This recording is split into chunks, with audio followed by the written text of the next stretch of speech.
নমস্কার বন্ধুরা।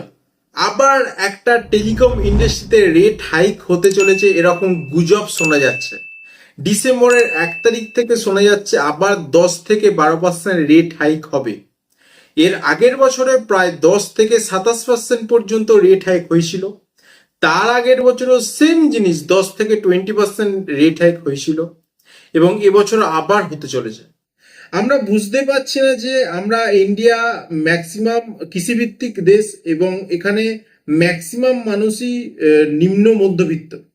এখানে যদি প্রত্যেকটা বছর এরকমভাবে টেলিকম ইন্ডাস্ট্রি রেট হাইক করতে থাকে, তাহলে এই মানুষগুলো কোথায় যাবে? কেন ভাবছে না ইন্ডিয়ান গভর্নমেন্ট?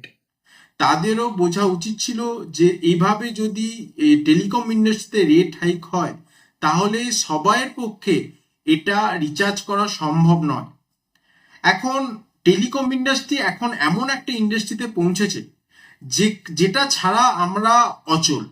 যে কোনো জায়গায় কিছু করতে গেলে ইন্টারনেট বা কলিং পরিষেবা লাগে, সেটা সবাই জানবে।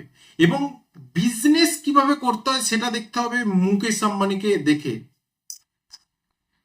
সত্যি আমি এটা অস্বীকার করছি না যে ইন্ডিয়াতে ইন্টারনেটের রেভলিউশন এসেছে জিওর হাত ধরে, এবং তার ফলে অনেক কোম্পানি, যেখানে আমরা আগে মাসে 1 GB 2 GB ইউজ করতাম, সেখানে জিও আসার পর আমরা এখন daily 1.5 GB 2 GB internet use করছি, বা তার থেকেও বেশি ইন্টারনেট ইউজ করছি।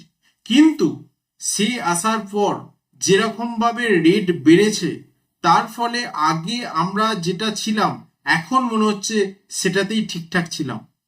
আগে আমরা কোনো কিছু রিচার্জ ছাড়াই মোবাইল অনেক দিন চালাতে পারতাম।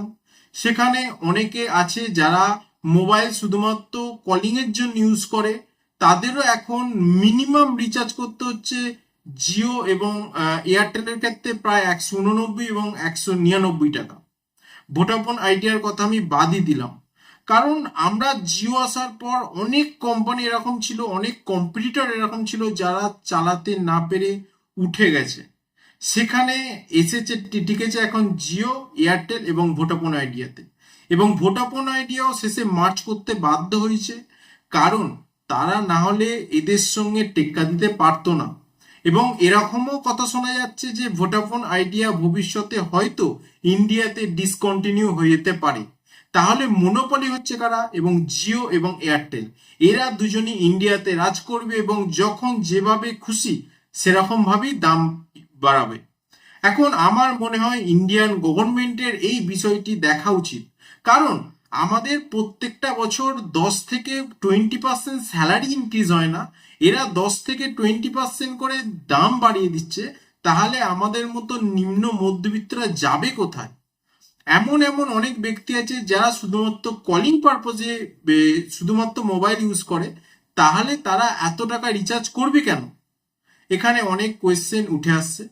তো এখানে আমি আমার কথা অনুযায়ী তো কিছু হবে না, কিন্তু আমি বলবো যারা দেখছো এবং ইন্ডিয়ার মানুষ যদি গর্জে না ওঠে, তাহলে এরকম ভাবেই চলতে থাকবে এবং আমরা এরকম ভাবেই রিচার্জ করতে থাকবো। কারণ এটা আমাদের কাছে এখন একটা এমন একটা ব্যাপার যেখানে আমরা এটাকে ছাড়তে পারবো না, কোনোভাবেই ছাড়তে পারবো না। সুতরাং আমি ইন্ডিয়ান গভর্নমেন্টের কাছে এবং ইন্ডিয়ার মানুষের কাছে এটা বলতে চাইছি যে তোমরা সবাই মিলে গর্জে ওঠো, না হলে কিন্তু এরকম ভাবে হাইক হতেই থাকবে। এবং আমরা সার্ভিস কি পাচ্ছি? তখনও পেতাম 2G, এখন 5G আসার পরও পাচ্ছি 2G বা 3G। তাহলে সেখানে আমাদের ডেভেলপমেন্ট সেরকম ভাবে হচ্ছে না, কিন্তু আমাদের প্রাইস দিনকা দিন প্রচন্ড পরিমাণে বেড়ে যাচ্ছে। তো আমি এখানে এটা বলতে চাই যে সবাই মিলে যদি সোচ্চার হও, তবেই কিন্তু ইন্ডিয়ান গভর্নমেন্ট আমাদের কথা শুনবে, আমাদের কথা ভাববে। নমস্কার।